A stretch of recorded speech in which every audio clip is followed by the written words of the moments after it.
Assalamualaikum warahmatullahi wabarakatuh. Apa kabar anakku semuanya hari ini? Mudah-mudahan semuanya masih semangat ya belajarnya. Dan ingat, belajar itu wajib, jadi tidak boleh malas-malas ya. Nah, karena malas itu sifat siapa ya? Iya, pasti semuanya tahu. Nah, untuk kali ini Ustazah Ainun akan menjelaskan tentang tema 2, subtema 1 pembelajaran 6 bahasa Indonesia. Bahasa Indonesia terus ya, karena kita memang banyak belajar bahasa ya nak ya. Nah, untuk kali ini Ustazah akan jelaskan tentang tentang menjelaskan makna kata tentang keragaman benda, yaitu menjelaskan makna kata tentang keragaman benda ya nak ya. Nah, tapi sebelum kita lanjutin, marilah bersama-sama kita terlebih dahulu membaca basmalah sebelum belajar. Bismillahirrahmanirrahim.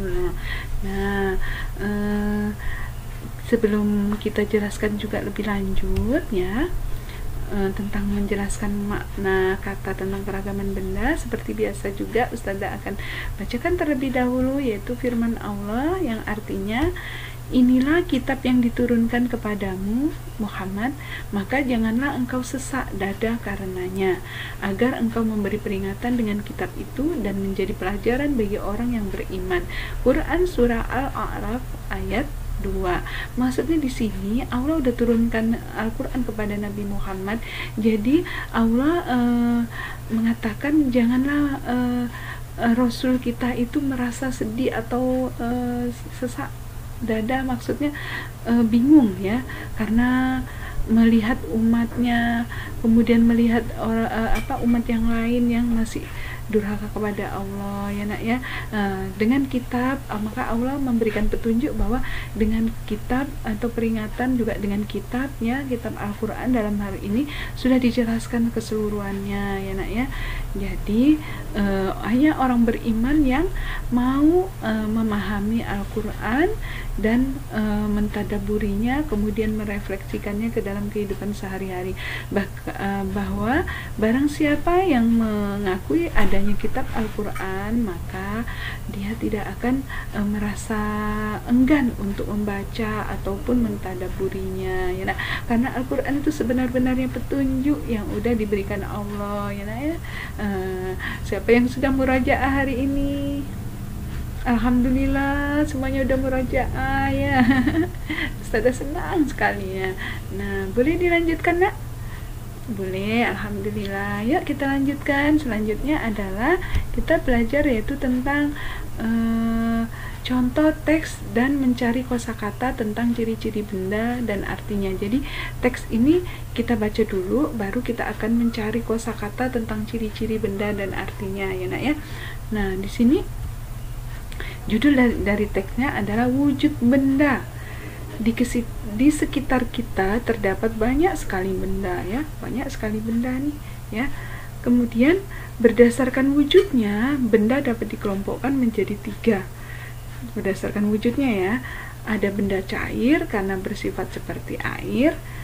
Kemudian bentuk benda cair mempunyai atau menyesuaikan bentuk wadahnya ya. Kemudian contohnya apa?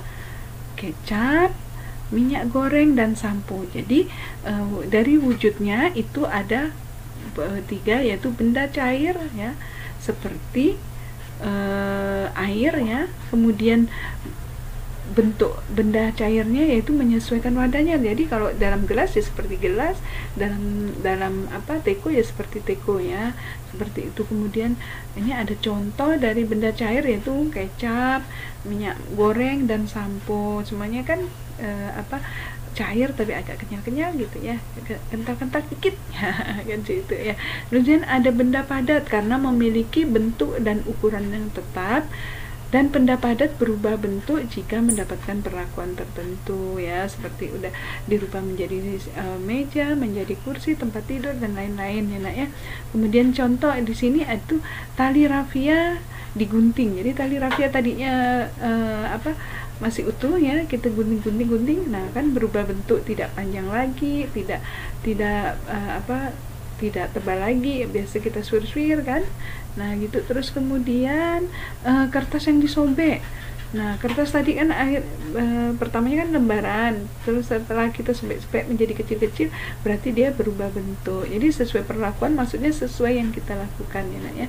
Nah, kemudian yang terakhir benda gas.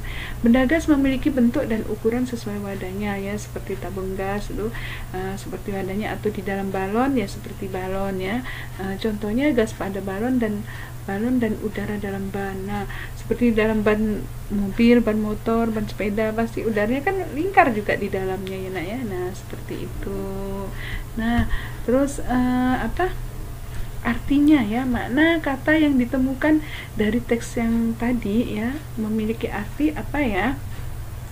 Wujud artinya rupa dan bentuk yang dapat diraba, benda yang nyata, bukan roh dan sebagainya. Yang tadi kan dari bentuknya kan air bisa dilihat, bisa dipegang kan. Nah, seperti itu. Kemudian bentuknya, bangun gambarannya, misalnya kayunya kayak kotak, terus bola itu bulat ya, itu dari bentuknya ya nak ya. Kemudian ukurannya, misalnya bola itu kecil, sedang, besar, atau rumahnya kecil, rumahnya besar, sedang ya, atau mejanya bundar segi 4 ya, seperti itu. Kemudian padat ya, sangat penuh hingga tidak berongga pada mampat bejal. Jadi padat kalau bendanya padat ya nak ya, padat sekali, seperti seperti ini dinding ya, ini padat ya, tidak berongga sama sekali ya, seperti itu. Nah, terus kemudian cair bersifat seperti air, tidak padat dan tidak bersifat gas. Jadi kalau air pasti cair ya nak ya. Nah, terus kemudian gas itu zat ringan yang sifatnya seperti udara dalam suhu biasa, tidak cair. Jadi ya seperti udara, misalnya kita tiupkan ke dalam kantong plastik kan bentuknya seperti plastik ya, dan dia tidak cair karena dia gas, tidak cair ya nak ya. Nah, seperti itu. Nah, sampai di sini apakah ada yang belum paham nak? Perbedaan wujud, bentuk, ukuran dan padat serta cair dan gas. Alhamdulillah bisa dimengerti. Kalau nanti belum paham lagi, diulang lagi ya, mutar videonya supaya lebih paham lagi enak ya. Nah, sebelum kita akhiri pembelajaran kali ini, marilah bersama-sama kita mengucapkan hamdalah, alhamdulillahirabbil alamin. Mohon maaf jika ada salah-salah kata dari ustazah. Kita tutup pembelajaran kita dengan doa penutup majelis. Subhanakallahumma wa bihamdika asyhadu an la ilaha illa anta astaghfiruka wa atubu ilaik. Alhamdulillah pembelajarannya lancar. Mudah-mudahan dapat bermanfaat. Jangan lupa jaga amal yauminya, ibadahnya, jaga wudunya ya, dan makan makanan yang bergizi, istirahat yang cukup. Ustazah akhiri, wassalamualaikum warahmatullahi wabarakatuh.